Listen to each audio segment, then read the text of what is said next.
Well, hey there, this is Kim Constable. Welcome to this week's episode of Strong and Sculpted, the podcast by me, Kim Constable, aka The Sculpted Vegan, about all things strong and all things sculpted. And I'm bringing you this episode from New York City this week. I'm actually away on a business trip, and to be honest, I didn't have time to record a podcast before I left, and I was just going to leave one for this week. And then my team and I were like, you know what? Let's not leave everybody hanging, because I know that you guys are absolutely loving these episodes just as much as I am loving bringing them to you. So we decided to repurpose one of the Q&As that we did in one of my Facebook groups, which was absolutely epic. We do these Q&As every single week, and we have thousands of members inside of our groups. And my favorite thing in the world to do is to be in the groups, answering questions and delivering value in real time. So I promise you I will be back next week with some original content. But for now, I hope that you enjoy this episode, and I hope you get a lot of value from it. And don't forget to leave me a comment and let me know what you would love to hear from me, and let me know what you would love me to talk about in these podcast episodes. And also just leave a review and let me know if you are enjoying the podcast. We actually had over 40,000 downloads in our first month, and this podcast has shot up into the top 200 podcasts on all platforms across the world in the health and fitness genre, which is absolutely incredible given that we only released it last month. So that's because of you guys and all the interaction that you have been doing and all the comments you've been leaving. And it's been, absolutely phenomenal. You've no idea, how emotional it makes me actually, just knowing that you're loving the content and that you're getting a lot from it. And it really drives me on to keep, being better and being bigger and delivering more value to you, which is the most important thing in the world to me. So speaking to you from under a duvet, believe it or not, in New York City in a hotel room, because Mark, my creative director, was like, get under the duvet to make the sound really good. So I hope that you're enjoying my lovely muffled voice under the duvet in New York City. And I hope that you enjoy this episode, and I will be back next week with original content, and I will catch up with you guys then. So enjoy the episode, and I will speak to you soon. Bye for now. Hi, Kim. Is there an alternative to Bottarga? I get breakouts from Bottarga, and I want to know if there is something else that I can try in place of it. Thank you. So what is Bottarga? Bottarga is a high molecular weight carbohydrate that, when it is taken into the stomach, is passed very, very quickly through to the small intestine. And because the body doesn't have to do any work to break down the Bottarga, it is absorbed through the wall of the small intestine very quickly, absorbed into the bloodstream, converted into glycogen via the liver, and pumped straight into the muscles. Straight into storage. So Bottarga has very high, it has high osmolality. Okay. So high osmolality means that, do you remember osmosis when you were in school? I don't really know much about biology, have to be honest, didn't really pay attention. But I remember osmosis is like, the transference of something through something, like the cell walls, I think it was, sunlight, cell walls, absorbing sunlight. Yeah, it's all coming back to me now. Anyway, high osmolality, the Bottarga, and so it's absorbed basically into the bloodstream. Then the liver turns it into glycogen, and that then insulin is released from the pancreas, and insulin comes hurtling through your body to store the Bottarga, right? So whenever you have been training very hard in the gym, your muscles are depleted of glycogen. Also, what happens whenever you've been training is you have these things called GLUT4 receptors. Some people call them GLUT4 receptors. GLUT4 receptors on the surface of the muscle cell, and you also have GLUT4 receptors on the surface of the fat cell.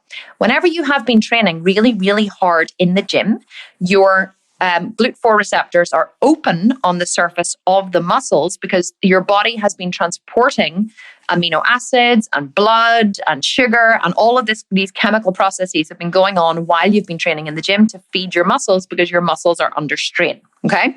So the GLUT4 receptors on the surface of your muscle cell are open because they have been receiving nutrients from your body. Your body's been breaking down fat cells into triglycerides in case your body needed more energy, transporting that through the blood and giving that to the muscle. So whenever you have finished training, if you've trained hard enough and you have trained to failure, your muscles will be depleted of glycogen. Not every single muscle in your body, but just the muscles that you have been training. So what happens is you have this window after you've been training, and it's usually about 30 minutes, where you can get loads of glycogen back into your muscles really quickly, and which is going to help with repair and growth. So that is what Bottarga is for. Whenever the GLUT4 receptors on the surface of the muscle cell are open, insulin doesn't have to open them. So insulin is a storage hormone released by your pancreas. Whenever something hits your stomach, your body signals to your pancreas to release insulin. Insulin is released into the blood. It then picks up the nutrients, carries them to the tissues wherever they're supposed to go. Because the GLUT4 receptors on the surface of the muscle cell are open, your body does not need to manually open them because they're already open. So more of the glycogen will go into the muscles, which means that there will be less available in the blood to go into fat store. You see, your body doesn't care where it puts the nutrients. It just wants to lower the sugar in your blood as fast as possible. And because Vitargo has a very high glycemic index carbohydrate, your body wants to store it ASAP, okay? So because the GLUT4 receptors are open on the surface of the muscle cell and the ones on the surface of the fat cell are a little slower to open, then your body will just pump as much of the glycogen into the muscles as it can to kind of stuff them full so that, it can just lower the blood sugar. That's your body's main goal, is to lower your blood sugar as quickly as possible. So that's why Vitargo is extremely helpful. Just wanted to give a wee rundown of Vitargo because we haven't talked about it for a long time, but I think it's really important to know, or really useful to know, the science behind why we take it. Because a lot of people in this program say that they choose not to take Vitargo. And I always say you're absolutely mental if you don't take Vitargo. Like, you're missing out on such massive muscle building opportunity because your body wants to repair your muscles the minute they have broken down. And if you give it protein and Vitargo directly after training, you're giving your body everything it needs to repair muscles. So you will grow bigger muscles and your recovery will be faster. Can you take something else instead of Vitargo? Some people have been known to take glucose powder after training, okay? Now, I also know people who take baby rice after training. Baby rice that it's like powdered rice for babies. I've known people to take baby rice after training as well, but baby rice can be very expensive because anything with a picture of a baby on it automatically quadruples the price. Kind of like anything with a picture of a horse. I used to ride horses competitively, and if you slap a picture of a horse in something, you can charge quadruple the price. So baby rice is very expensive, even though Vitargo is also expensive. But an inexpensive substitute for Vitargo could be glucose, okay? So glucose powder. Now, is it as good as Vitargo? I don't believe so, because Vitargo is a patented product which is used by athletes, by Olympians, by serious trainers and practitioners of any kind of sport the world over. Vitargo is really a very superior source of food for your muscles after training. It's also not pure sugar the way that glucose is. It's actually a carbohydrate, a pure powdered carbohydrate, which is slightly different. So could you take glucose instead of Vitargo? Yes, probably. Is it going to have the same effect? I don't know is the answer. I've never actually done a blind test or never tested the two side by side, but some people on the internet may have done that. So you could probably do a bit of research into studies that have been done. However, one thing I want to say is Vitargo has nothing added to it. It is simply a pure, highly refined carbohydrate. That's, there's nothing else in it. So I've never, ever heard of Vitargo causing breakouts. Ever. I'm not saying that it isn't true for you, and I'm not saying that it doesn't exist, because I don't know, it may exist, but I've never personally come across it, and I can't see how it would affect your hormones, because breakouts are caused by a hormonal imbalance in the body, usually, unless it's a rash, which can be caused by, a digestive issue. So if you were allergic to Vitargo, you may also find reactions with other carbohydrates. And also, but I would suggest that possibly your breakouts may be to do with a hormonal issue and not maybe to do with the carbohydrates. So I would definitely do a little bit of investigation further. Another thing I would do is suggest that you go and see a kinesiologist and have and bring the Vitargo with you, because if you bring the Vitargo with you and you hold it while they test you, they can tell you if you're intolerant to it or not. But definitely dig a little deeper. I wouldn't want you to rule out Vitargo saying that it gives you breakouts if that isn't actually the case and it's something else that is giving you breakouts, because to be honest, it is such an important part of building muscle. I would hate to see anybody not taking it. So definitely I would suggest dig a little deeper to see, is it causing it? Dig a little deeper into hormones and estrogen dominance, especially if you're over the age of 40. I'm not sure if you are. I've just written a whole PDF on hormones, the 7 different hormones and how to balance them. It's actually a bonus we're giving away for the new program, but I may release it also as a PDF or rewrite it as a PDF in future. Definitely do a little bit of research though into the hormones and into estrogen specifically and its effect on the skin, because it may not be the Bottarga, it may be something else. And also do a little bit of research into glucose and Bottarga too. I'm working to failure properly, but my DOMS, delayed onset muscle soreness, are not that bad. Am I doing something wrong? I'm a yogi and quite stretchy and practicing yin quite a bit, so perhaps that is helping. My nutrition is good, so I guess that is helping with recovery. I'm drinking BCAA during workout, lots of good quality protein shakes, etc. I'm in phase 1, week 3, by the way, but I've lifted a bit before, so not a complete newbie. Okay, great question, Janine. So my DOMs are not that bad. Am I doing something wrong? The thing about DOMs is that if you are truly training to failure every single week and pushing way past your comfort zone, you should always have DOMs. Now, the varying degrees of DOMs are DOMs. Okay, hang on, let me think what I want to say. The pain associated with delayed onset muscle soreness, commonly known as DOMs, actually changes depending on many different factors. Let me break it down a little bit more. So if you are doing the same training every single week that we are in this program, in each phase, their phases are very, very similar, okay? There's only a few exercises that change as you move through the phases. So you've lifted before, which is good, so your muscles are strong. If you are doing the same training every single week, then the DOMs in your upper body probably won't be that bad, okay? You may find like a little bit of a, whenever I'm training, sometimes I'm like, ooh, yeah, I can like feel my tricep, or I'm like, or I do something, I stretch, and I'm like, ooh, lats, or I'm like, ooh, chest. So, but it's not, I don't wake up and I'm like, oh, like can't move it's sort of move my arm. I remember one year I was training in Australia and I decided I would have a couple of PT sessions while I was there. I think it was 2 years ago.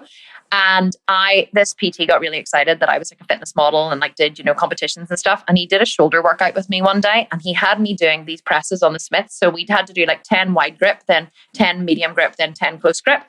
And we did 3 sets of these, made it all these different types of shoulder exercises. And do you know, he absolutely and utterly destroyed my shoulders. I couldn't put my hair in a ponytail. I couldn't lift my arm to put my hair in a ponytail. For honestly, about a week afterwards, I was like this. I actually had to get Ryan to help me to put my hair in a ponytail. And I thought I was actually quite cross because I was convinced that he had damaged me. I was like, he has damaged me. He had damaged me. I could have said no at any point to the training, but also I think he just got a little bit overexcited and had me training really, really hard.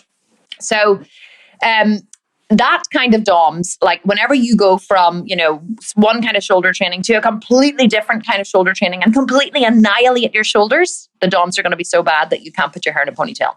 However, if you're doing the same kind of training every single week and all you're trying to do is push your weight up and push your weight up and push your weight up, you will have DOMs, but they won't be that bad.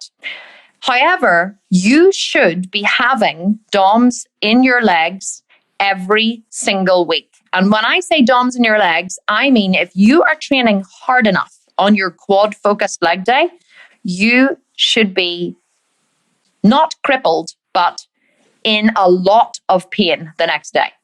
Every single week that I train with Mark Getty, I can't walk for 2 days afterwards. I find it hard to sit up. I have to do the 2-handed toilet seat lower, and you get down there and you're like, you sit there and then you think, oh no, I have to get back up. And you have to do the rock, the rock.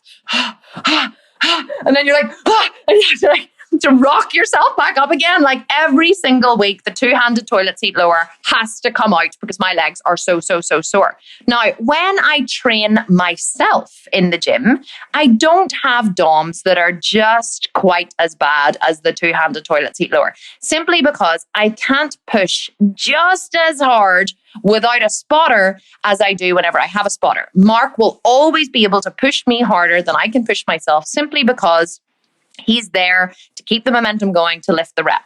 So how do you make sure that you're progressing? Okay. You want to aim to feel DOMs every week. That's kind of what I really want to hit home here. That's the point I want to make. You should be aiming every single week for your body to be sore. That's your goal, right? So how do you make sure that this happens? Well, every single week, I always aim to progressively overload the muscle. The first way I aim to progressively overload the muscle is with more load. Load is king. Add more weight every single week. Now, you will reach a point in your journey where your weight the weights that you're lifting will plateau, especially on something like bench press or on, shoulder press, military press, or even on some of your legs, like on your squats and stuff. You will reach a point where your weight plateaus. What I would do then is I would aim to, first of all, decrease my rest periods. Okay. So if I had reached my top weight in a squat, say I was squatting 80 kilos, okay, for example. So say my top set was 80 kilos and I was managing 6 reps at 80 kilos and I didn't have a spotter, then I would stop at 6 reps. But next week, I would aim to shorten my rest periods. So I would start timing my rest periods and I would maybe take no rest between sets 1 and 2 because first set is a warm-up, second set is a warm-up. You don't need rest between first set and second set. If I was warming up with a squat, my warm-up weight is 60 kilos for a squat, okay? So I'll chuck 60 kilos on the bar and I'll bang out 10 reps. Then I'll throw on 2 more plates and I'll bang out another 10 reps, right? So 60 weight is my start, is my first, 60 kilos is my first weight. 80 kilos is probably 70 kilos, maybe if I'm really warming up, is my second set. And then I start to get serious. So there's no rest between 60 kilos and 70 kilos. The only rest is just throwing on the 2 plates and getting under that bar again. Then if I'm going from second to third set, say I'm going to 80 kilos in my third set, but for me personally, I would probably go to 85 kilos. So I'll put on 85 kilos if I'm doing a free bar squat, which I never do, but if I was, that's what I would do. And so I will throw on 2 more plates and then I'll get under that bar again. Like I'm not like going, oh yeah, 2 to 3 minutes rest. I'm not like timing 2 to 3 minutes rest. I'm chucking those plates on. I'm getting under that bar. Especially if you have a spotter who can put the weights on for you, then you can just, you can aim for maybe 30 seconds, maximum a minute rest, and then you go again. So that's the way you kind of want to think about it. And then between your third and your fourth set, mine would be, say, a 100 kilo free bar squat. I would put on another 15 kilos, and then I would again just get under that bar as quickly as I could, and I would go again. If you do that, you'll notice your muscles are sore the next week. So and then if I'm always looking then to push up more volume. Say I manage 6 reps at 100 kilos. Well, I'm always going to try for maybe 7 or maybe 8. I'm always trying to push up the reps. But if you have a spotter, you'll always be able to go further. Now, if I can't push up my weights and I can't reduce my rest periods anymore and I can't get in any more volume, and I'm finding that my DOMs, if I was training myself and I didn't have a spotter, I'm finding that my DOMs are decreasing every week and I'm not really feeling it, I will switch up the exercises. So rather than do a hack squat, I will do a leg press. Rather than do a free bar squat, I'll do a Smith squat. Rather than do a Smith squat, I'll start with an incline hack squat and then do a pendulum squat. So this week, particularly, just to give you an example, I was training at a gym in Dublin. I had to take my son to a tournament in Dublin. I was training in Dublin and I found a really great gym there, and they didn't have any of my normal leg machines, which would be a V-bar squat and an incline squat or a pendulum squat. They didn't have any of those. So I asked them what they had. They said they had a leg press and a hack squat and a Smith. So I thought, okay, I will start with Smith squats, which I haven't done in a long time. So I did Smith squats. I got up to 100 kilos. I didn't have a spotter, so I only got 6 reps at 100 kilos, but I was happy with my 6 reps. I didn't want to do 2 more because I didn't want to get stuck at the bottom of the bar, and I really pushed hard in those last 2 reps. So then I thought, well, I'm not going to do a hack squat because I kind of do a similar exercise to a hack squat every week, but I'm going to do a leg press. Haven't done a leg press in over a year. So I thought, get on the leg press machine, and I managed to push out 260 kilos in my final set on the leg press. So I was very sore the next day, and I did the rest of finished with lying leg curls. I'd started with leg extensions. I did my walking lunges, but I changed up my 2 compound exercises and I was really sore the next day. The reason for this is that you stimulate different muscle fibers when you change your compounds. They all work the similar areas of the body. They're all working the quads and the glutes and the hamstrings and the back and everything. They're working in over 200 muscles of the body. But when you switch up your compound exercises, then you stimulate different muscle fibers and you will feel DOMs. So you always want to keep in your mind that your goal is to feel DOMs. You want to feel DOMs every single week. And if you stop feeling DOMs, something has to change. You should be feeling DOMs every week in your back. You should be feeling DOMs DOMs in your shoulders, in your triceps. And if you're not, then you need to increase your intensity. You either need to add more weight, you need to add more volume, you need to decrease your rest periods, or you can need to add in some drop sets. So say you're in your final exercise. You never want to add in drop sets, by the way, for a compound exercise, okay? If you're truly training to failure in your final set of like a deadlift, a squat, a lat pull down, something like that, you never want to add a drop set into a compound. It's completely, you don't need to, it's useless, okay? It's just expending energy where you don't need to get a result that you would have got anyway. But you can add in drop sets in your single isolation exercises. What does this mean? So say you're doing triceps, okay? Triceps, if you're finishing off with tricep push downs, so say your last 3 exercises are tricep push downs, overhead tricep extensions, and again, like a rope pull down, okay? So a push down, pull down, overhead extension. I would superset those. So I would do 1 set of the push down, go straight into 1 set of the overhead, go back into 1 set of the pull down, rest, then do it again. So I would do 1, 2, 3, then 1, 2, 3, 1, 2, 3. I don't always do this, but sometimes I do. Or sometimes I think, well, I'm going to do my last set as a drop set. So I go really, really high and I push. Maybe I only get 6 reps, drop the weight, go again. Maybe I only get 4 to 6 reps, drop the weight, go again. Maybe another 4 to 6 reps, drop the weight, go again. You literally go till your arms can't move. And let me tell you, your triceps will be sore the next day. So although I give you the do this, do this, do this, do this in the program, it's really important not to just go, oh, she said 10 to 12 reps, so I'm going to stop at 10 reps. If your muscle can still move, keep going.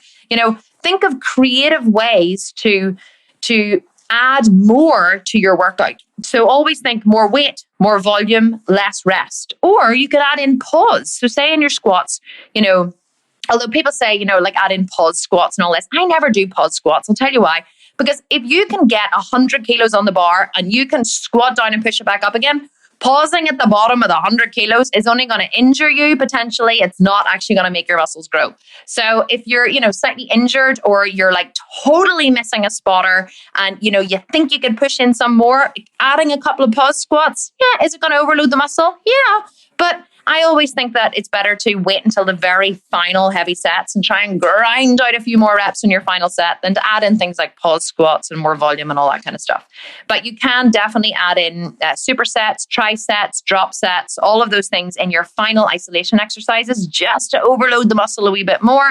And that's where you will get more DOMs. So you should always, always, always be pushing for more DOMs. I just noticed Vanessa Burgess saying, I've never had lower back DOMs. Oh, Vanessa, if you've never had lower back DOMs, you ain't lived. Whenever I deadlift, I get lower back DOMs like crazy. Whenever I do big, massive, heavy, wide grip T-bar rows, I'll get lower back DOMs. Whenever I do heavy dumbbell deadlifts, you'll get lower back DOMs.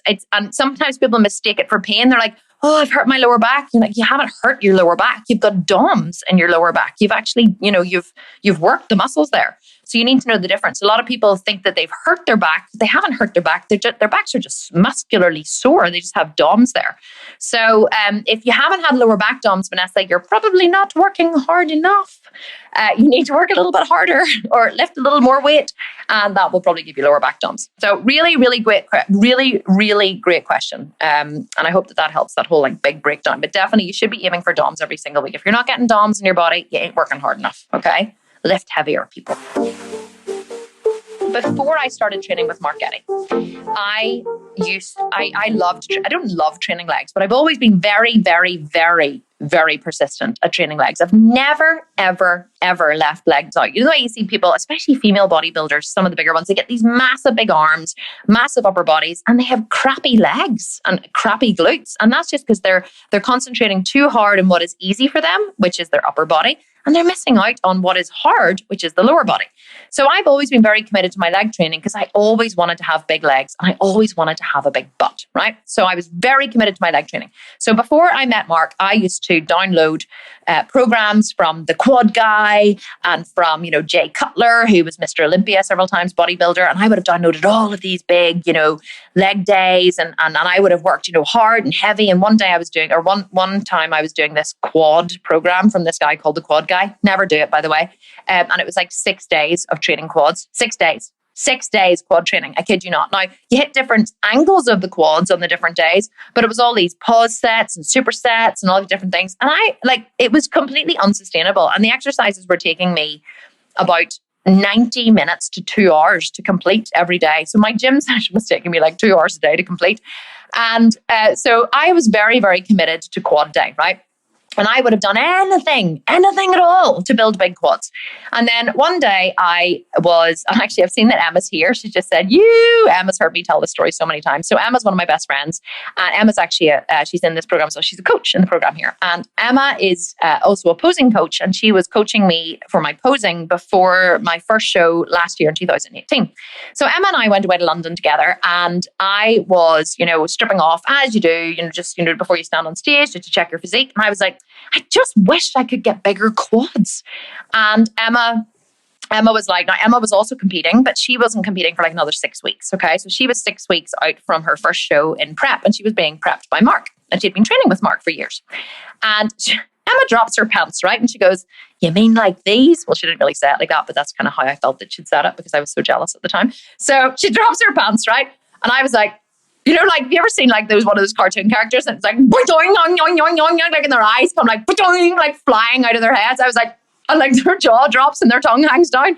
And I was like, where did you get those? Why do you have them? It's not fair. Like, I've been busting my ass for 2 years, like busting my ass. Like the quad guy had me training 2 fucking hours a day on quads 6 days a week. And my quads look nothing like hers. But not only that, right? We're away for the weekend. So we're away in Miami Pro, okay? So I'm competing in Miami Pro. Emma's 6 weeks out from competition. She's stuffing her face. She's eating. We went to Tesco and I'm like, I'm going to get some tofu and I'm going to get like some Evian. And Emma's she's like throwing bagels and muffins into her thing and like chocolate bars. And I'm like, but you're 6 weeks out from competition. And she's like drinking wine at dinner. And she goes, Mark just told me to take the weekend off and eat loads and drink wine, relax. And I'm like, hang on, I've been starving for the last like 4 months, okay? Overworked. Like having like a carb has not passed my lips for like the last 3 months. 4 months, 5 months. I was like, how do you look like that, have legs like that? And how are you eating all this stuff? And she was like, it's simple. Mark Getty. I was like, okay, I have to meet this Mark Getty whenever we get home, okay? I need to meet him. Take me to your leader.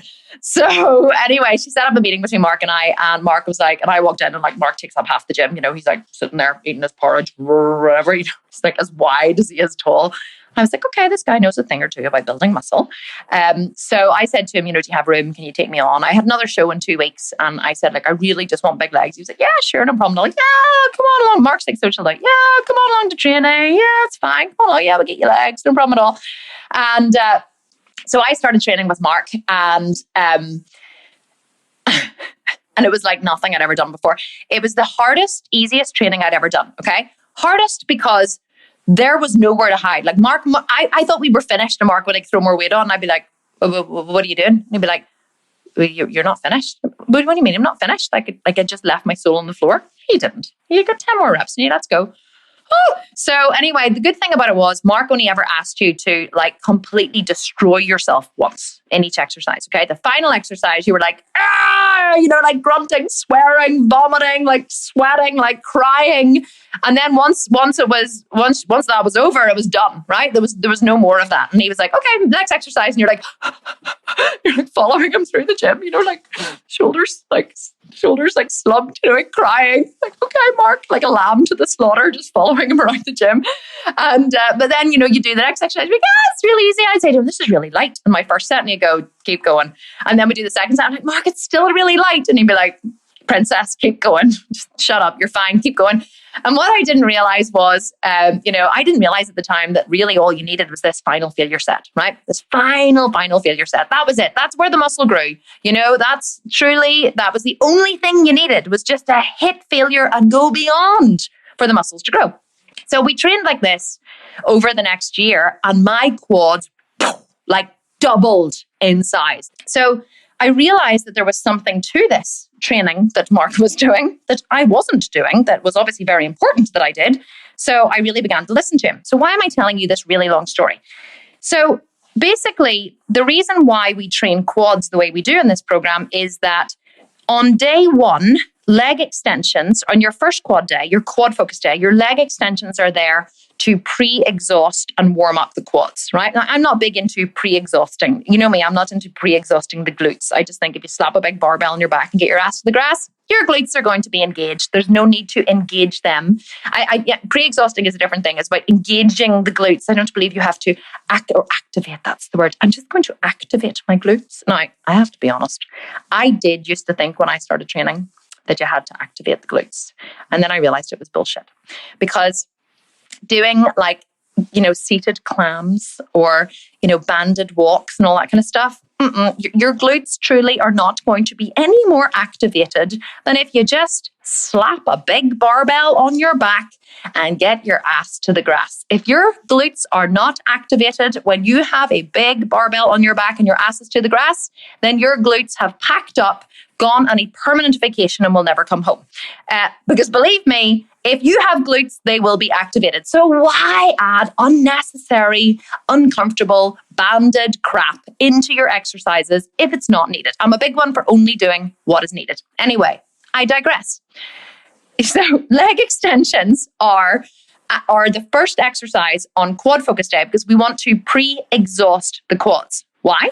Because then when you go into your first compound, your quads are not going to pick up all the work because they will be tired, and your glutes will be forced to come into play.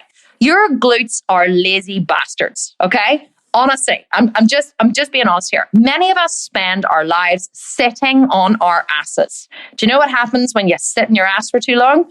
It gets lazy.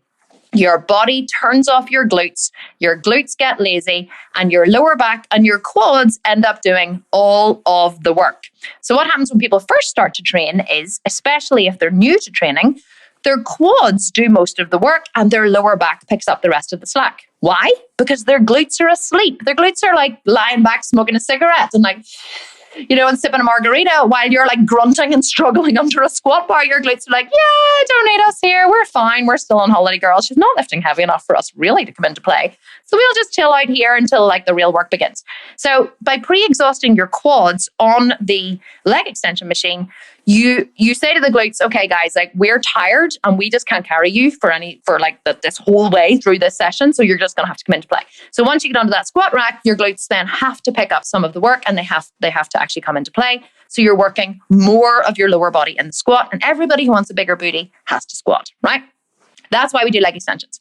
Should you go heavy on your leg extensions? Is the grass green? Is the Pope Catholic? Is something else very, very sure of itself? Seriously, guys, I trained with a friend recently, right? And we were doing leg extensions. She started off and she was like, do in her first set. And I whacked the weight up for the second set. She was like, no, that's too heavy. I was like, no, it's not. And so she did do. So I whacked the weight up for the third set and she went, and so she did another set. Then I whacked it right up for her final set. And I was training as well. And she was like, oh, no, I don't want to do that. Wait. And I said, why not? And she went, because I don't want to tire out my quads. And I was like, is that not the whole point of doing leg extensions? Is that not the whole point of training? Is that you go to failure and you try and tire things out? And she was like, no, but I always thought that I should conserve a little bit of energy. I said, why on earth would you want to conserve energy in the gym? She said, well, because, then if I tire out my quads, then they'll be too tired to do my squats. And I was like, so what are you going to do? Hold back in your squats in case you're too tired to do your next exercise? And then hold back in that in case you're too tired to do your next exercise? No, it's bullshit. If you can lift the full stack on your leg extensions, you lift the full stack, baby. You never hold back.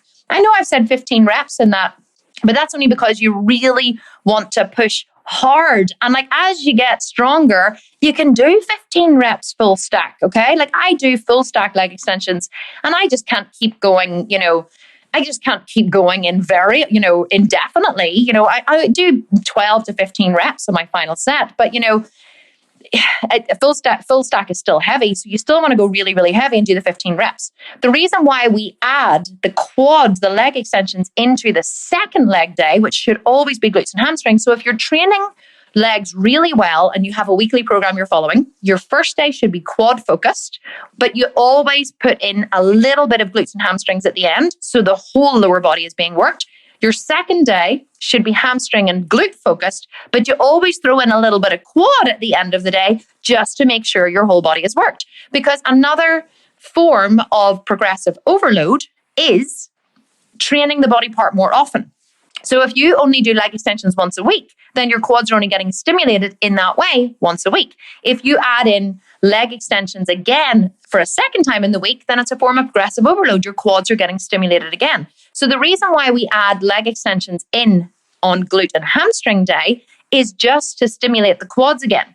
The reason why I've put in 20 reps is because you want to burn out the quads. The quads are already tired. Okay, it hasn't been a quad focus day, but the quads are still tired from the exercise that's been done. They have been secondary muscles, not primary muscles, but they have still worked a little bit.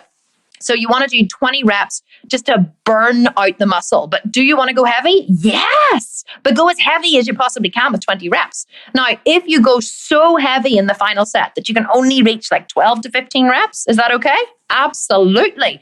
But what you want to be doing is pushing for those 20 reps. And if you're like, you know what, Kim, you're a sadist and I ain't doing 20 reps in the final set, well, then just be like, okay, it's fine. I don't care. Like, do 12 reps if you want. Just make sure that your final set of leg extensions on the final day is to failure. But the reason why they're in there isn't really as a muscle building exercise. It's more of a finisher exercise. So that's why we put them in at the end of glute and hamstring day as a finisher exercise. But see, if you don't want to do the 20 reps, don't do the 20 reps, do 12 reps, but just make sure that load is king. You're going to failure. You're doing big, heavy leg extensions. But to be honest, if you have a hell of a lot of energy left at the end of your exercise day on one of your leg days, then you probably ain't working hard enough. I'm destroyed by the time I get to my final exercise, but completely up to you. When doing bench press, incline or flat, and you feel like you can't go any higher on the weight, what would you suggest? To stay at the same weight or do drop sets to burn more? So this is a good question, but I did answer it earlier a little bit in one of the other Q&As. So you never want to do a drop set with a compound exercise, okay? Not that you never want to do a drop set with a compound exercise, but if you're using a barbell, right, and you're doing a bench press with a barbell, it's not really a drop set because you have to set the bar down, stand up, take the weight off, replace it with a new one, take the weight off, replace it with a new one, get back under, set up again, and go again, right? A drop set is if you can quickly move between drops. So that's why you would, if you're using a pin machine. So if you're on a machine, say, such as a tricep press down, and you can go, 6 reps, move the pin, 6 reps, move the pin, 6 reps, move the pin. You want to keep the momentum going for a drop set. You don't want to ever have to, set it down, especially with dumbbells. You have to set them down, stand up, pick up more dumbbells, set back down, go again. There's no point. What I would always push for in bench presses and dumbbell bench presses or incline or flat is more load. If you really can't add any more load, and I bet you could add even a pound each side. Like a pound is not a lot, right? Some people think that they have to add like 5 pounds or 5 kilos or 10 pounds each side. You really don't. Like for bench presses and those kinds of things, sometimes you can go up in tiny little incremental amounts, which is going to make a big difference. If you can't go up in weight and you really have plateaued, try and add in more reps to your final set and then try to add in shorter rest periods. And you will find that if you consistently add in some more reps, it may only be 1 to 2 reps, but if you consistently add in more reps and you consistently shorten your rest periods, you will find that you can push more weight. But there will be a point where you reach your top weight in bench presses, and that's okay. My top weight in a bench press is 50 kilos. Now, I can do 50 kilos by myself for 10 reps. I struggle on the last 2. I probably need, 50 kilos is 110 pounds. So I probably need a spotter just for the last 2, just to make sure that I'm not going to drop the bar on me. But a year ago, I could only do 50 kilos for unaided for 2 reps, and I needed a spotter for the final 4. And even those 2, I wouldn't have been happy doing 50 kilos for 2 reps without a spotter because I needed someone there to feel safe. Whereas now for 50 kilos, I can just unrack the bar and just like rep it out. I don't need a spotter there. So I'm still doing my top weight, which a year ago was 50 kilos. But a year ago, I was doing 50 kilos, 6 reps with a spotter. Now I'm doing 10 reps by myself. Now I'm not pushing for 55 kilos or 60 kilos. Now, if Mark was with me and we were doing bench presses, he probably would slap another, 5 each side, and we probably would go up to 60 kilos and he would spot me. But I'm still getting, my body is still struggling like crazy at 50 kilos, but I've managed to add more weight. Add more volume. Now that volume has been like 1 rep per month. In fact, it hasn't, because I was doing bench press. I'm trying to think, it was 18 months ago. So it's been half a rep per month. That's how much I have progressed in bench presses at 50 kilos. Half a rep per month, right? But it's still progress. Progress is still progress. So just progress in whatever way you can, but know that in things like military presses, bench presses, those kinds of things, your body will plateau at some point, and all you can do is just keep pushing hard, trying to add just a tiny little amount of weight or a tiny, a little bit of extra volume or whatever. But just as women, we're never going to have these massive, big chest muscles. My husband bench presses 90, 100 kilos. I bench press 50, but yet we squat the same. We actually shoulder press the same as well. So even though my shoulders are smaller, I have big, strong shoulders, and I have a really strong back. We on our back day, my husband and I will pull. In fact, I pull more than him in a lat pull down. So I will pull just as heavy weights as him on a back day, but he will always outweight me on chest day. Always. Bicep day, he will outweigh me on bicep day too. But on shoulder day and back day and leg day, I actually outweight him in squat, or not in squats, in like leg extensions and leg curls and glute bridges. Like I glute bridge heavier than Mark. Mark can't glute bridge what I can glute bridge. So, women are never going to have big chest muscles. And that's always an area where you're going to struggle and you're going to plateau very quickly. And that's okay. Just keep pushing. Pushing. I'm trying to get everything together. I'm working out from home.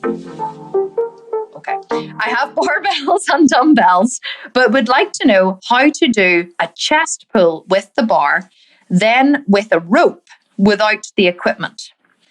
Are there 2 other moves that would be just as good? Okay, a chest pull. So there are no chest pulls in the program. There are lat pull downs, and there are no chest pulls with a rope. So I'm not sure what you mean. Maybe the only rope exercises we do in the program are front raises with a rope, which work the shoulder, or tricep press downs with a rope. So I'm not sure exactly what you mean. But I will tell you, I'm assuming that when you say a chest pull down, you mean a lat pull down. It probably feels like a chest because you're leaning back and you're pushing the chest forward. So, but those are for the pull down is for your lats, okay? These your wings. So these things that you can spread on the back, on the back, those are your lats, right? So a lat pull down, any exercise. So what would be a good substitute for a lat pull down? Well, anything that works the lats, basically. The first thing I'm going to tell you to do is go to Google, right? And write in home substitution for lat pull down. Okay? Google is your best friend. And anything that anti-Google tells you is an okay substitution is an okay substitution. So that's the first thing I would do, right? What would be my personal recommendations? Anything that works the lat hard, that works the lats hard. So I would substitute with a heavy barbell row. Again, a lot of people I see people just not rowing heavy enough with barbells. My top set for a barbell row would be probably 80 to 90 kilos, which is multiplied by 2.2, 160, 170, 180 pounds. So that's my top set in a barbell row. So if you're doing a barbell row with a 20-pound bar, you ain't lifting heavy enough, right? Not saying that you should be doing it as heavy as me, but just to give you some perspective, your barbell row should be heavy in your final set. So just all your exercises should be heavy. So a barbell row where you're bending over and you're rowing, okay, really good lat exercise. That would be the first one. Second one I would substitute with would be, if you had to use a dumbbell, a one-arm dumbbell row. So you have your hand on the bench, you're holding the dumbbell down here, wearing your Cobra grips to give you some grip, and you're rowing back and up, okay? So you're really pushing and squeezing into the lat. That would be the second one I'd substitute with. Third one for the lats, a pull-up. But pull-ups are hard, you might want to, don't know whether you have a pull-up bar or not, but if you had a pull-up bar and you did a wide grip pull-up, so again, because you're pulling up, it's exactly the same exercise as the barbell row. In fact, a pull-up would be best, but you would need to have a band. it was a wide grip pull-up, it was really hard. You would need to have a band wrapped around your foot and wrapped around the bar to give you a little bit of spring. So those would be my 3 go-tos for barbell, for lat pull-downs. But I'm not sure what the chest pull-down with the rope is, to be honest. Maybe you can clarify that for me. And if you clarify that if you watch this and you clarify that in the comments, then I will go in and definitely question for you. Just tell me what day it's on, or even just look up what exercise it is, and I can answer that for you. Oh, I can just hear a collective snigger from all the old members watching this here. You know who you are, because I always talk about how it is. I'm just gonna rip the Band-Aid off. Are you ready? Okay. It is impossible to confuse your body. You can't confuse your body, right? Your body is the most sophisticated organism that ever existed on the planet, right? You are not smarter than your body, right? And your body does not become confused. Your mind becomes confused when reality does not match your perception, right? That's what confusion is. Oh, I believed one thing to be one way, and now I'm getting data that's another way. The reality does not match my data, and that's what causes confusion, okay? That's what confusion is. Your body does not have an expectation, okay? So your body does not have a perception of reality that it is trying to adhere to, that will then become disrupted if you change. Your body just goes, okay, reacting to the changes. Okay, another change, reacting to the changes. There's no confusion, okay? So your body's not like, oh my God, what is she doing now? Like, I'm totally confused. I just don't know what to do.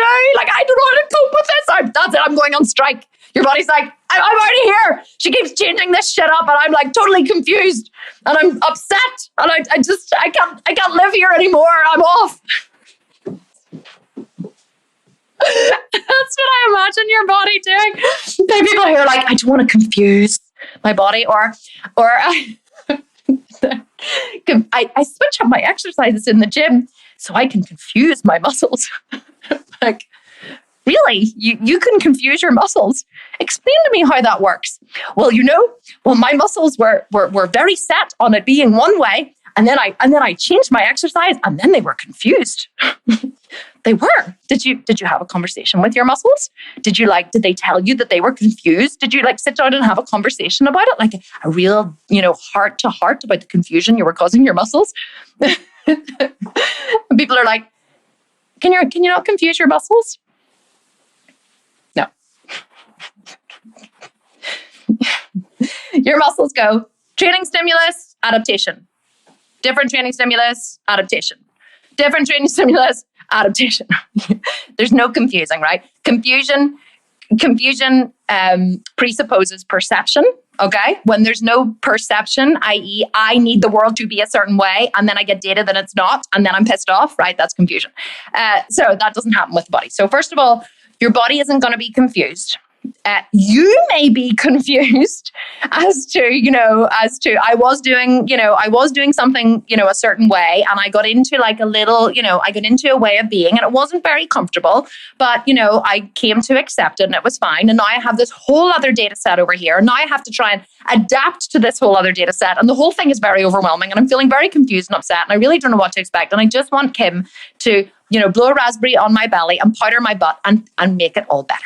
And I would love to be able to do that for you. And listen, you'll get to know me very well. Everything is said with love and in a little bit of a jest. And I totally understand why you would think that your body is going to be confused, but it's not, okay? There's no confusing your body. You were carb cycling. I don't know if you were getting results from your carb cycling. Will your results be different if you switch to the way we teach from carb cycling? Possibly. But if your goal is fat loss and you follow all the advice and the guidance and the guidelines that we give you for fat loss, which is do loads and loads and loads of cardio, okay? Just literally bust your ass every day doing cardio, lift really, really, really heavy in the gym, and, eat in a calorie deficit, there will be no confusion. Your body will continue to lose body fat. All carb cycling does is it puts you in a calorie deficit, okay? puts you in a calorie deficit and basically doesn't give the body as much glycogen that could potentially be stored as body fat. And that's all carb cycling does. So you don't need to worry about, confusing your body. You don't need to worry about, any other. One of my kids has just come in and they're now like trying to close the door, like clunking it really loudly. You don't need to worry about any like drastic changes, you're not going to like have growths or anything on your body. Sorry, I'm being facetious. I don't mean to be. I just love doing these. I always like get a real laugh out of them. But you don't need to worry about anything like that. You just carb cycling puts you into a calorie deficit, and it stops your blood sugar from rising too rapidly. It stops insulin from being released into the body in the lower carb days, which means that your body will access its secondary energy source, which is fat store, and it will use fat stores as energy. And then on the higher carb days, your body will use the carbohydrates available as energy, and it won't access as much as fat store. But the thing about carb cycling, although it can be useful, is that it really just puts you in a calorie deficit. That's all carb cycling does. It just, on some days you eat less calories and other days you eat more calories. So over a 7-day period, your caloric intake is less, which means that you burn more body fat. But if you choose a 20 to 25% deficit, you do cardio up to 7 days a week. And I don't mean like sweating and like doing these weird like flingy things and like squat jumps. I mean just like go for a big walk with your dog, and don't let him stop to pee a lot. Just keep him moving, or, walk on a treadmill or get on a Stairmaster or go to a HIIT class or do something that you enjoy. Do Zumba or horse riding or something that gets your heart rate up. Okay. So do loads of cardio, eat in a calorie deficit, lift till you leave your soul on the floor in the gym, and hey presto, your results will continue and your body will continue to burn fat, and you'll have a long-term sustainable plan which will give you the results that you want. Ta-da! So that is the end of Q&A Tuesday.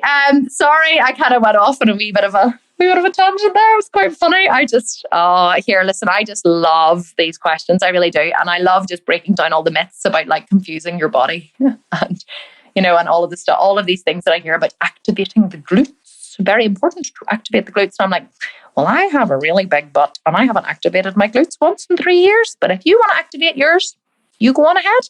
If it floats your boat and you enjoy it and it brings you joy, then who am I to stop you? There's more than one way to build great glutes. I just prefer to take the shortest, fastest option because I'm a busy girl and I ain't got a lot of time to waste. But I understand there's a lot of people who don't like to train the way I train, and they like to do longer, more prolonged training with loads of different variations and exercises. Those people generally don't get results very quickly, but that's fine. No problem at all. They're maybe happy to take the longer road. I'm like, body goal over here. Here is the shortcut. Here is the long way around. I'm going over here. Even though there's a mountain in the middle, I will traverse it rather than take the low road, which is a lot longer. And that's why these programs work. So that's what I'm trying to teach you guys. And that's the way everything is. That's why it's all set up the way it is. Okay, I'm going to go. Love you all so much. See you next week.